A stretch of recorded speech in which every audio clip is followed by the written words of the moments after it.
హత్యా రాజకీయాలనేవి సభ్య సమాజంలో ఈనాడు ఎక్కడా లేనటువంటి పరిణామం మనం చూస్తున్నటువంటి నేపథ్యంలో మధుర నియోజకవర్గంలో గత 2 సంవత్సరాల క్రితం ఒక ఘటన జరిగింది. కాంగ్రెస్ వాళ్ళే సిపిఎం పార్టీ కార్యకర్తను చంపేశారు. మళ్ళీ ఇవాళ సిపిఎం నాయకుడిని సామినేని రామారావు గారిని కూడా ఆ కాంగ్రెస్ పార్టీకి చెందినటువంటి వాళ్ళే కుట్ర చేసి తయారు చేసి చంపించినటువంటి ఘటనని చూస్తూ ఉన్నాం.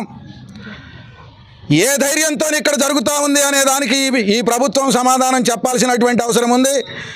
మేము ఏమి చేసినా సరిపోతుంది, హత్యలు చేసినా, దాడులు చేసినా, దౌర్జన్యాలు చేసినా, దుర్మార్గాలు చేసినా సరిపోతుంది అనేటటువంటి ఒక ధోరణితోని ఇక్కడ ఉన్నటువంటి కాంగ్రెస్ నాయకత్వం వ్యవహరిస్తూ ఉంది అని అంటే దీనికి భరోసా ఇచ్చేటటువంటి వాళ్లే దీనికి జవాబుదారీగా ఉండాల్సినటువంటి పరిస్థితి ఏర్పడుతుంది అని చెప్పేసి తెలియజేస్తూ ఉన్నాం. అందుకనే ప్రజలు కూడా ఆలోచించాలి, ఇటువంటి వాటికి తావు లేకుండా చేయాలి.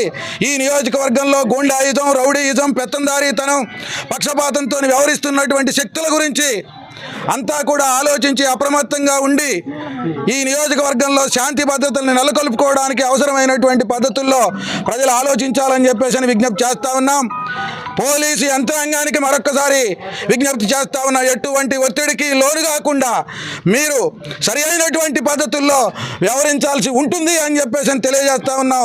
లేకపోతే మాత్రం ఈ రకమైనటువంటి దాడులు, దౌర్జన్యాలు, హత్యలు కొనసాగించేటటువంటి వాళ్ళకి ఇది ఒక ఆయుధం అవుతుంది, ఇది ఒక అవకాశం అవుతుంది అని చెప్పేసి ఈ సందర్భంగా తెలియజేస్తూ సామినేని రామారావు గారికి సిపిఎం పార్టీ రాష్ట్ర కమిటీ తరపు నుంచి, రైతు సంఘం రాష్ట్ర కమిటీ వైపు నుంచి విప్లవ జోహార్లు అర్పిస్తూ ఉన్నాం.